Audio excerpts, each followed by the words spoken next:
할렐루야. 아멘. 한 주간 평안하셨습니까? 네, 옆에 계신 분들 한번 인사 한번 나누십시다. 사랑하고 축복합니다. 예. 자, 앞뒤로도 한번 인사하시죠. 사랑하고 축복합니다. 예. 예. 한 주간, 지난 주간에는 명절이 또 연휴가 있어서 여러 가지로 또 분주한 일들이 있었습니다만은 그래도 또 이 시간 우리 복된 주일에 주님 앞에 나오셨으니 주의 은혜와 능력으로 충만하시기를 우리 주님의 이름으로 축복합니다. 여러분, 우리에게 새해를 시작하면서 소원이 있었으면 좋겠다 싶습니다. 어떤 소원입니까? 하나님 앞에 신앙생활을 잘 하기를 원하는, 정말 하나님이 칭찬하시는 그런 믿음의 사람이 되기를 소원하는 그런 마음이 우리에게 있었으면 좋겠습니다. 근데 여러분, 우리가 이 신앙생활을 잘하기 위해서는 우리가 믿는 이 신앙, 이 믿음이 무엇인가, 또 어떤 성격을 가지고 있는가, 이것을 아는 것이 굉장히 도움이 됩니다. 믿음은 개인적인 것입니다. 무슨 말입니까? 내가 믿어야 되는 것이죠. 그죠? 누가 옆에서 도와줄 수가 없습니다. 스스로가 믿어야 되고, 내가 믿고, 내가 믿음의 고백을 할 때 하나님의 자녀가 되고, 하나님의 은혜를 누리게 되는 것입니다. 그런데 여러분, 그냥 내가 믿고 나 혼자 이렇게 신앙생활하는 것으로 끝나느냐? 그렇지 않습니다. 내가 예수 믿고 나면 교회라는 공동체를 통해서 함께 주님 앞에 나아가게 됩니다. 그래서 믿음은 개인적이면서도 공동체적이다, 이렇게 이야기할 수가 있습니다. 요즘은 워낙 여러 가지 자료들이 잘 준비되어 있어서 교회마다 설교가 이렇게 인터넷에 많이 올려져 있습니다. 어떤 교회는 주일 오전 예배를 실황으로, 라이브로 이렇게 인터넷에 중계하기도 합니다. 또 어떤 교회들은, 우리 교회도 주보에 있습니다만은 헌금을 보낼 수 있는 계좌번호도 이렇게 주보에 적혀 있습니다. 그래서 이걸 보면 어떤 분들은 뭐 교회 갈 필요가 있냐, 인터넷으로 예배 드리고 또 참여하고 또 헌금도 이렇게 보내면 신앙생활 하는 거 아니냐, 이렇게 얘기하고 또 그렇게 신앙생활 하시는 분들도 있는 것 같습니다. 그러나 여러분, 교회라는 공동체를 통해서 우리가 함께 주님 앞에 나아가야 됩니다. 믿음은 개인적이면서도 공동체적인 것입니다. 여러분, 이것을 꼭 기억할 때에 우리가 하나님 앞에 바른 믿음의 삶을 살 수가 있습니다. 올해 우리가 계속 살펴보고 있는 예배도 마찬가지라고 생각합니다. 예배는 개인적인 것입니다. 오늘 이 자리에 계신 여러분들 각자 하나님의 은혜를 누리시기를 바랍니다. 어떤 분들은 옆에서 막 울고 있는데 어떤 분은 그냥 나는 뭐지 하고 그냥 있다가 돌아가시는 분들도 있어요. 아쉽죠? 너무 안타깝죠? 오늘 여러분들이 주님 만나시기를 바랍니다. 하나님의 은혜를 누리시기를 바랍니다. 이게 개인적인 거예요. 그러나 그것만 있는 것이 아니라 우리 제3영도교회 우리 전체가 하나 되어서 주님 앞에 드리는 예배, 공동체적인 성격도 있다라는 것을 우리는 기억해야 합니다. 오늘 우리가 읽은 본문은 이런 부분에 대한 이야기를 하고 있습니다. 그래서 오늘 본문을 함께 살펴보면서 온전한 신앙과 예배의 삶에 대해서 함께 생각해 보기를 원합니다. 여러분, 히브리서 10장, 오늘 우리가 10장을 읽었는데 히브리서 10장은 앞에 나오는 내용을 요약한 부분입니다. 앞장에 어떤 내용이 나오고 있습니까? 10장 1절에 보면 그 부분을 이야기합니다. 우리 같이 한번 읽어봅시다. 율법은 장차 올 좋은 일의 그림자일 뿐이요 참 형상이 아니므로 해마다 늘 드리는 같은 제사로는 나오는 자들을 언제나 온전하게 할 수 없느니라. 아멘. 여러분, 율법은 장차 올 좋은 일의 그림자다, 이렇게 얘기합니다. 히브리서 9장까지는 어떤 이야기를 하냐면 이 율법에 대한 이야기를 해요. 특별히 율법 가운데 이 제사제도, 어떻게 하나님 앞에 제사를 지낼 것인가, 드릴 것인가, 이 부분에 대한 이야기를 하는데 이 율법의 제사의 제도는 앞으로 올 좋은 일의 그림자다라고 얘기하는 것입니다. 여러분, 앞으로 장차 올 좋은 일이 무엇입니까? 예수 그리스도. 예수님이 오셔서 십자가에 죽으실 그 일에 대한 이야기를 하고 있는 것입니다. 히브리서 10장 11절 12절 우리 같이 읽어봅시다. 제사장마다 매일 서서 섬기며 자주 같은 제사를 드리되 이 제사는 언제나 죄를 없게 하지 못하거니와 오직 그리스도는 죄를 위하여 한 영원한 제사를 드리시고 하나님 우편에 앉으사. 아멘. 여러분, 제사장들은 매일 서서 제사를 드리지만 어떻게 뭐라고 얘기합니까? 죄를 없게 할 수는 없다라고 얘기합니다. 그 한 번의 제사를 통해 그 죄에 대해서는 용서함을 받지만 계속 제사를 드려야 하는 것이 구약의 제사였습니다.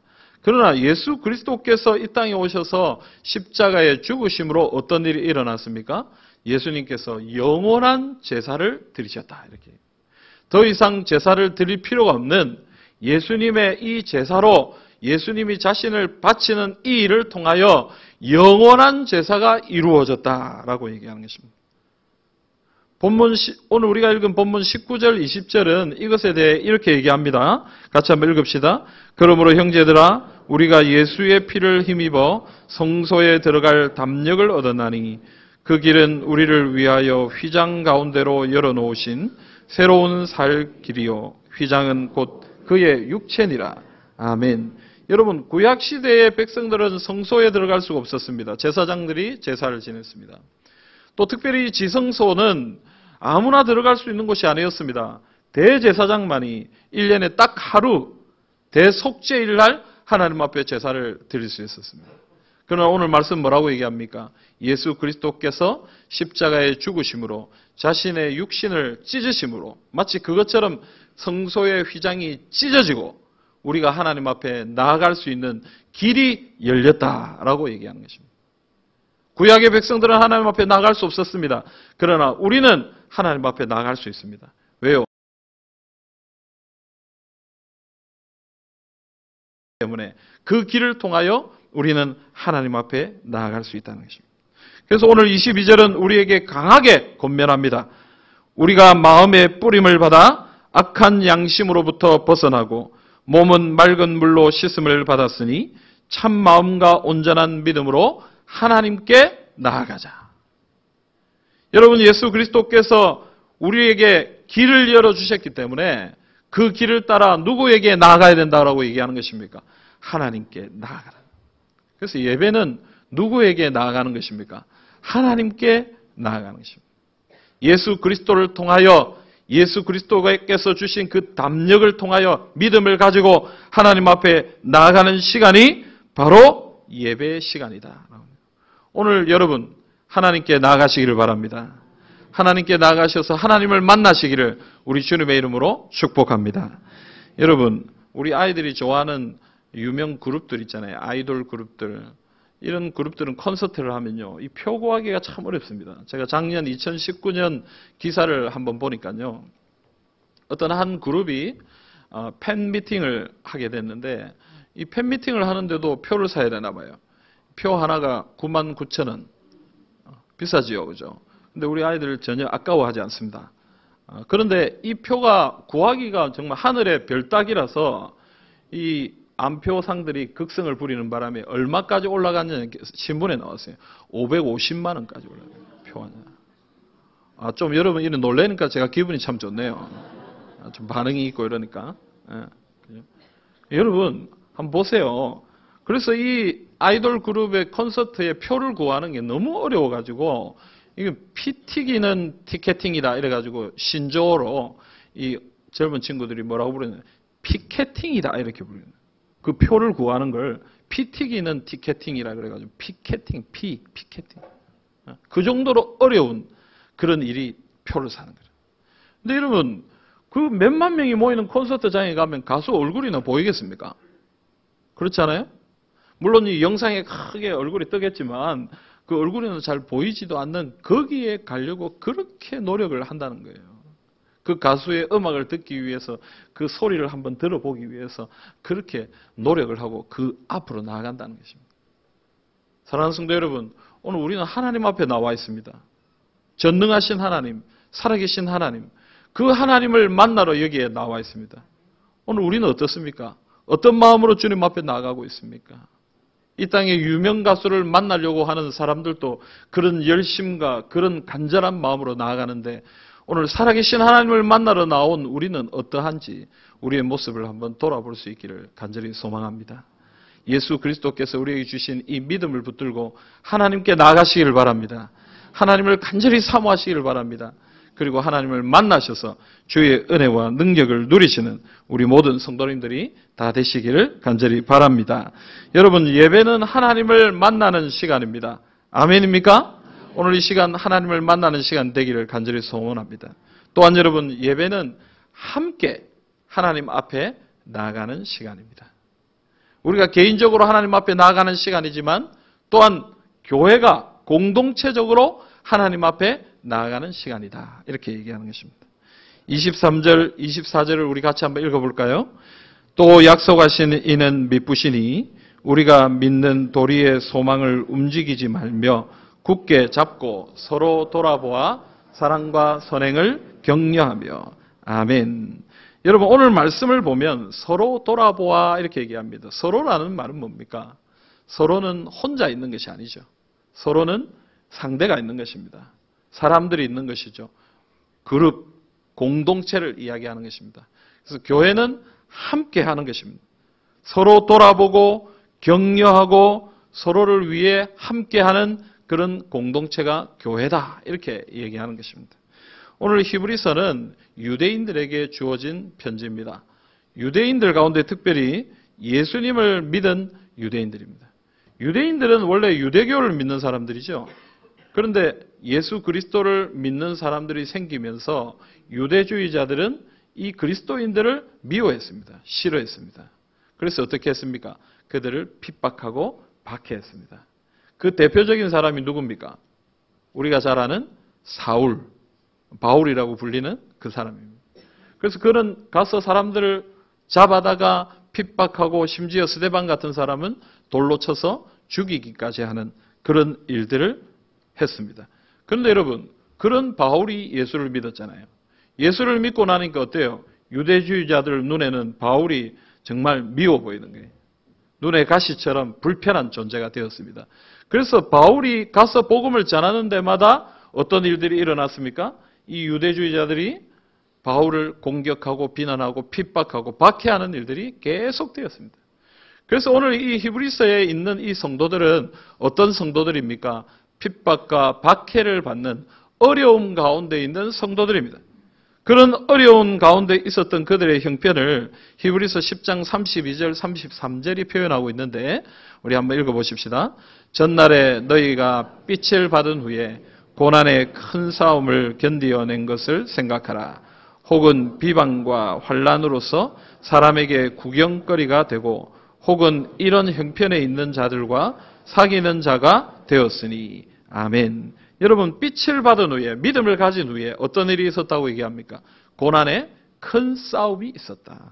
그리고 비방과 환난으로서 사람에게 구경거리가 되었다. 이 사람들은 핍박받는 사람들입니다. 박해받는 사람들입니다. 예수 믿는다는 그 사실 때문에 많은 사람들의 구경거리가 되고 비난거리가 되었던 사람들입니다. 여러분, 이런 어려움 가운데 살고 있으니까 오늘 말씀이 뭐라고 얘기하는 것입니까? 서로 돌아보라. 이렇게 얘기하는 거예요. 이렇게 고난 가운데 있는 성도들이, 이렇게 핍박받는 성도들이 함께 모여서 어떻게 하라고요? 서로 돌아보아야 한다. 여러분, 이것은 서로를 돌보고 사랑하라는 하나님의 명령입니다. 그리스도의 몸으로 더욱 건강하게 교회가 자라가기 위해서 우리는 서로를 돌아보고 사랑하고 섬겨야 하는 것입니다. 존 웨슬리 목사님이 이 감리교 초기에 성도들에게 이런 말을 자주 했습니다. 성경은 고독의 종교에 대해서 전혀 알지 못합니다. 성경은 고독의 종교, 우리가 믿는 이 믿음, 우리가 섬기는 이 교회는 고독의 종교가 아니다라고 얘기해요. 고독하다는 말은 뭡니까? 혼자 있다는 얘기잖아요. 외롭다는 얘기잖아요. 교회는 어떤 공동체입니까? 항상 함께, 성도들이 함께 있는 공동체이기 때문에 고독하지 않다는 것입니다. 우리는 늘 함께 있다는 것입니다. 동력자들이 함께 있다는 것입니다. 힘들고 어려운 박해 가운데 있다 할지라도 우리가 늘 함께 하기 때문에 서로 돌아보고 서로 사랑하고 서로 섬김을 통해서 힘을 얻고 거기서 용기를 얻는 공동체가 바로 교회다. 그 얘기를 하는 것입니다. 여러분, 오늘 이 시간 예배를 드리러 나오셨지만 하나님 앞에 우리가 개인적으로 깊이 나가셔야 됩니다. 그러나 개인적으로 나가는 것뿐만 아니라 옆에 있는 성도님들도 우리가 돌아봐야 됩니다. 우리가 함께 예배함으로 나가는 것이니까 옆에 있는 성도님들도 한번 돌아보면서 서로 돌아보고 사랑하면서 우리가 하나님 앞에 함께 나가야 되는 것입니다. 옆에 한번 보십시오. 혹시 졸고 있지는 않는지 한번 보십시오. 혹시 딴 생각하고 있지는 않는지 한번 돌아보십시오. 여러분, 우리가 하나님 바라봐야 되겠지만 하나님만 바라볼 것이 아니라 옆에 계신 우리 성도들도 돌아보면서 함께 주님 앞에 나가야 됩니다. 그게 오늘 주님의 명령입니다. 또한 여러분, 예배만 마치고 금방 집으로 돌아가 버리는 것이 아니라 예배를 마치고 성도들이 함께 교제해야 되는 것입니다. 같이 식사를 하면서 이야기를 나누면서 기도의 제목을 나누면서 또 오늘 주일날 그렇게 긴 시간을 가지지 못하면 평일에 구역 모임을 함께 모이면서 같이 우리의 마음을 나누고 기도의 제목을 나누면서 서로 돌아보아야 하는 것입니다. 그게 주님의 명령입니다. 사랑하는 성도 여러분, 서로 돌아보는 주님의 백성들이 될 수 있기를 간절히 소망합니다. 또한 여러분, 오늘 말씀을 보면 다른 이들의 형편을 돌아볼 뿐 아니라 사랑과 선행을 격려해야 된다라고 얘기하고 있습니다. 박해와 핍박 가운데 있는 자들을 돌아보는 것, 그것에 더해서 뭐라고 얘기하는 것입니까? 앞으로 더욱 선한 삶을 살도록. 우리가 지금 비록 어렵고 힘든 상황 가운데 있지만 그러나 그럼에도 복음을 전하고 주님을 위해 더 열심히 살아야 된다라고 서로 격려하고 서로 도와야 된다. 그 얘기를 하는 것입니다. 근데 여러분, 여기서 말하는 이 격려라는 말은요, 어떤 단어의 뜻을 가지고 있느냐 하면 도전한다, 자극한다 이런 의미가 있습니다. 선동한다 이런 의미가 있어요. 그러니까 여러분, 오늘 격려라는 것은 그냥 잘한다 이 정도가 아니라 어떻게 더 해라, 더 우리가 열심히 해야 된다라는 그런 자극을 자꾸 주는 것입니다. 우리 자녀들 가운데 공부를 좀 못하는 친구들은 공부를 좀 잘하는 친구들을 만나면 어때요? 그게 지속되면 참 좋을 텐데 그렇게 잘 안 되지만 잠시라도 어떤 마음을 가져요? 나도 공부 좀 해야 되겠다 하는 도전을 받습니다. 그게 참 지속되면 참 좋겠는데. 근데 잠깐이라도 그런 사람들을 만나면 나도 공부 열심히 해야 되겠다. 어른들도 마찬가지예요, 여러분. 좀 나보다 열심히 사는 사람들 만나면 어때요, 여러분? 그분의 삶을 보고 그분의 이야기를 들으면 내 마음속에 막 열정이 생겨요. 나도 좀 열심히 살아야 되겠다. 나도 이래 있으면 안 되겠는데? 나도 공부 좀 해야 되겠는데? 이런 생각이 드는 거예요. 여러분, 성도들이 함께 모여서 서로의 삶을 나누고 서로의 삶을 보여주면서 어떤 일들이 일어난다는 거예요. 서로 도전이 되고 격려가 되고 자극이 된다는 거예요. 믿음으로 사는 사람들의 모습을 보면서 어떤 생각을 가지는가? 나도 힘든데 저분도 참 힘들었구나. 그런데도 저렇게 믿음으로 잘 사셨구나. 나도 저렇게 살아야 되겠다. 우리 장로님처럼, 우리 권사님처럼, 우리 구역장처럼 나도 저렇게 살아야 되겠다. 하고 마음에 결단을 하게 되고 도전을 받게 된다는 것입니다. 여러분, 우리가 서로에게 그런 사람들이 될 수 있기를 간절히 소망합니다. 여러분, 바라볼 때마다 나도 저분처럼 돼야지. 한 주간 힘겹게 살다가 어떻게 내가 참 어떻게 살아야 될까 고민하고 있는데 교회 와서 만났는데 그분 얼굴만 봐도 나 저분처럼 살아야 되겠다. 힘을 내야 되겠다. 용기를 내야 되겠다. 그런 도전의 사람들이 될 수 있으면 얼마나 좋을까요? 여러분, 그런 도전을 주기 위해서 꼭 필요한 것 중에 하나가 저는 나눔이라고 생각합니다. 물론 우리 옆에 계신 분들 그냥 쳐다만 봐도 그분의 삶을 보기만 해도 도전이 되고 은혜가 될 때도 있지만 그분이 자신의 삶에 대해서 이야기해 줄 때, 나누어 줄 때 그것을 통해 은혜를 받게 되는 것입니다. 저는 이번 주부터 우리 교회가 구역 모임을 새로 이제 방학을 마치고 시작하는데요. 구역 모임을 할 때에 우리가 성경 공부 어떤 분이 설교를 하시는 것도 중요하지만 저는 설교보다도 좀 더 많이 나누셨으면 좋겠습니다. 여러분의 삶에 대해서 좀 많이 나누셨으면 좋겠어요. 지난 한 주간의 삶에 대해서 좀 나누었어요. 경상도 분들이 한번 나누어 봅시다 이러면 잘 안 나눕니다. 그죠? 한번 이야기해 볼까요? 얘기하면 아무도 이야기를 잘 안 합니다. 그래서 어떻게 해야 되겠습니까? 예? 내가 먼저 나눠야 돼요. 그죠? 리더들이 먼저 나눠야 되고 그 다음에는 강제로 시켜야 됩니다. 돌아가면서 한 명씩 얘기해야 돼요. 그러다가 자유롭게 되면 자연스럽게 되면 쫙 나누게 돼요. 근데 여러분 내가 살았던 일들에 대해서 나눌 때 그게 힘이 됩니다. 왜냐하면 내가 진짜 살은 것이니까. 그렇게 믿음으로 사는 일이니까. 참 어려움이 있었지만 거기서 내가 어쨌든 하나님 붙들고 이렇게 했습니다 하는 그런 간증이니까 사람들에게 도전이 되는 거예요. 근데 여러분 또 너무 잘한 것만 이야기하면 어떻게 되겠습니까? 너무 잘한 것만 이야기하면 어떻게 되겠어요? 그래, 네 잘났다.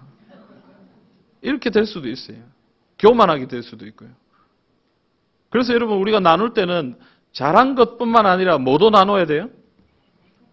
못한 것도, 실수한 것도, 죄를 범한 것도 함께 나누어야 되는 것입니다. 제가 설교할 때 한 번씩 제가 잘못한 것에 대해서도 얘기할 때가 있습니다. 목사로서 잘못하고 실수한 것들에 대해서 성도들 앞에 이야기할 때가 있습니다. 물론 자체 검열해가지고 제가 나눕니다만은 여러분 제가 그렇게 나누는 데는 이유가 있습니다. 무엇입니까 여러분? 성도들이 그 이야기를 들으면서 앞에서 목사님도 우리와 똑같은 연약한 인간이구나. 앞에서는 리더들도 지도자들도 다 부족한 사람들이구나. 그래서 우리 모두가 하나님의 은혜가 필요하구나. 하나님의 능력이 필요하구나. 같이 주님 앞에 엎드리게 된다는 것입니다. 그래서 여러분 내가 잘한 것도 또 내가 잘못한 것도 함께 나누게 될 때에 서로가 그 모습을 통해서 우리가 믿음으로 살아야 되겠다. 이 어려운 삶을 살아갈 때에 서로 도전이 되고 자극이 되고 함께 세워져 가야 되겠다. 그런 마음을 가지고 주님 앞에 나아가게 되는 것입니다. 사랑하는 성도 여러분, 우리를 교회로 불러주신 하나님의 은혜를 여러분 꼭 기억하시고 서로에게 격려가 되고 서로에게 도전이 되고 자극이 되는 하나님의 백성들이 될 수 있기를 간절히 소원합니다. 여러분 우리의 삶을 자연스럽게 자유롭게 나누십시오. 그 나눔을 통해서 서로가 하나님 앞에 귀하게 세워질 수 있기를 간절히 소망합니다. 사랑하는 성도 여러분, 오늘 말씀은 우리에게 분명한 믿음을 가지고 하나님께 나아가야 된다라고 말합니다. 또한 교회 공동체로 서로를 돌아보고 격려해야 된다. 이 중요한 이야기 두 가지를 하고 있습니다. 그런데 오늘 말씀은 여기에 덧붙여서 하나 더 중요한 이야기를 하는데요. 25절 말씀을 우리 같이 읽어보겠습니다. 모이기를 패하는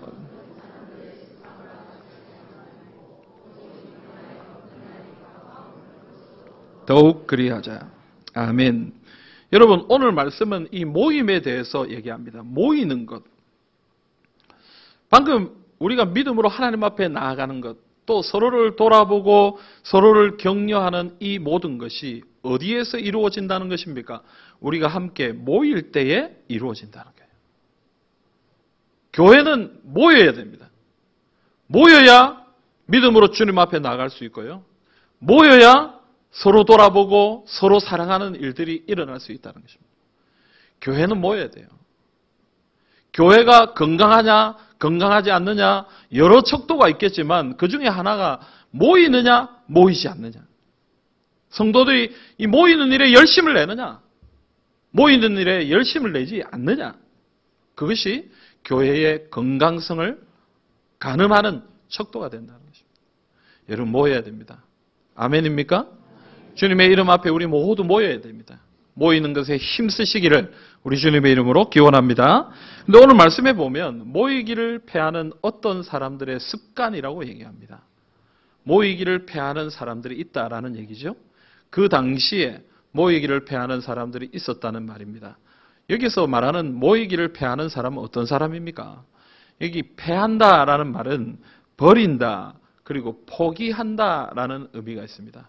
앞서 이 히브리서에 나오는 유대인들은 어떤 유대인들이라고 그랬습니까? 박해를 받은, 핍박을 받는 어려움 가운데 있는 성도들입니다. 그러니까 그 어려움 가운데 살다 보니까 어떤 사람이 생기는 거예요? 내가 이제 신앙을 내려놔야 되겠다. 교회를 안 가야 되겠다. 이거 그냥 포기해야 되겠다 하는 사람들이 생겼다라는 것입니다. 여러분 모이지 않는 것이 교회의 위기입니다. 그래서 오늘 말씀은 모이지 않는 이 일에 대해서 강력하게 지금 지적하고 있는 것입니다. 이들의 습관과 같이 하지 말고 우리는 더욱 모여야 된다라고 얘기하는 것입니다. 오늘 우리 시대에도 교회를 떠나는 사람들이 많이 있다고 생각합니다. 모이기를 힘쓰지 않는 사람들이 많이 있다고 생각해요. 그런데 그 당시에는 박해와 핍박 때문에 그런 일들이 일어났지만 오늘 우리가 사는 시대에는 박해와 핍박 때문에 그런 일들이 일어나지는 않습니다. 무엇 때문입니까? 세상의 유혹 때문에. 또 가장 더 큰 이유 중에 하나는 저는 개인주의라고 생각합니다. 함께 모이는 공동체 의식보다는 나 혼자 개인적으로 생활하기를 원하는 그런 개인주의 사상이 오늘 이 시대에 만연하기 때문에 함께 모이는 이 일에 열심을 내지 못한다라는 것이죠. 여러분, 요즘에는 전화하거나 사람을 잘 만나지 않습니다. 대신 뭐 합니까? 카톡을 보내든지 문자를 보냅니다. 제가 방송을 보는데요. 어떤 아이가 집에서 엄마는 부엌에 있고 자기는 방에 있는데 카톡을 보내요. 엄마 라면 하나 끓여주세요. 그냥 와서 엄마 라면 하나 끓여주세요 하면 되는 건데 그 자기 방에서 책상에 앉아가지고 라면 하나 끓여주세요. 그걸 보내는 거예요. 여러분 편하죠? 간편하죠? 뭐 가지 않아도 되고 말하지 않아도 되고 또 엄마가 어떤 상황인지 신경 안 써도 되고 불편하지 않아도 됩니다. 엄마한테 갈 때는 엄마가 끓여줄까 안 끓여줄까 엄마가 지금 화가 나 있는 상태인가 기분 좋은 상태인가 여러 가지 생각하고 고려할 게 많은데 문자 하나 보내는 건 간단합니다. 엄마 하나 끓여줘. 끝. 카페에 갔어요. 카페에 갔는데 이렇게 의자들이 있는데 카페에 가면은 다 같이 앉아서 차를 같이 마시잖아요. 근데 창가에 있는 의자들을 보니까 같이 앉는 의자가 아니에요. 그 의자는 정면만 보고 있더라고요. 정면만 보고 있어요. 거기에 앉은 사람은 같이 서로 바라보기보다는 앞만 보고 커피를 마셔요.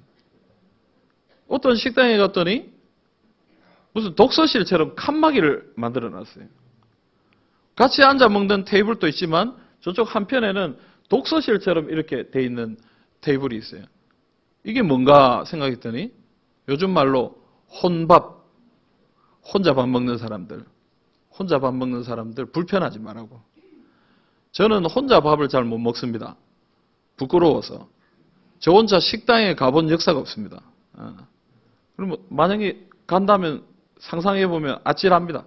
사람들이 다 나를 쳐다보는 것처럼 보이고 내 혼자 이렇게 밥을 먹는다는 게 상상도 안 됩니다. 그런데 독서실처럼 이렇게 딱 막힌 공간에서 혼자 밥 먹는다면 어쩌면 먹을 수도 있겠다 싶은 생각이 들어요. 그런데 여러분 그런 모습을 보면서 편하고 나만의 공간이 보호되고 이런 여러 가지 좋은 점도 있지만 또 한 가지 면에서는 참 우리가 점점 정이 없어지고 있다. 사람 만나기를 참 싫어하는구나. 혼자 있기를 원하는 것이구나.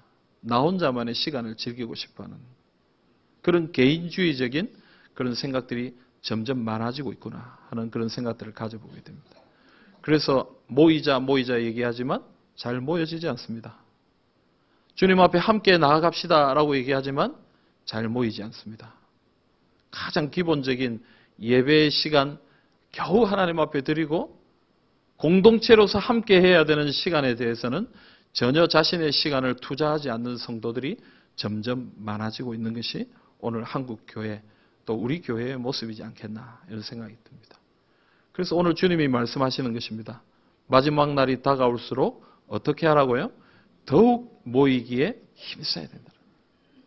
세상의 풍조는 그렇게 간다 할지라도 세상 사람들은 그렇게 흘러간다 할지라도 교회는 모여야 되고 교회는 함께 해야 된다라고 오늘 말씀이 이야기하고 있는 것입니다. 사랑하는 성도 여러분, 함께 해야 됩니다.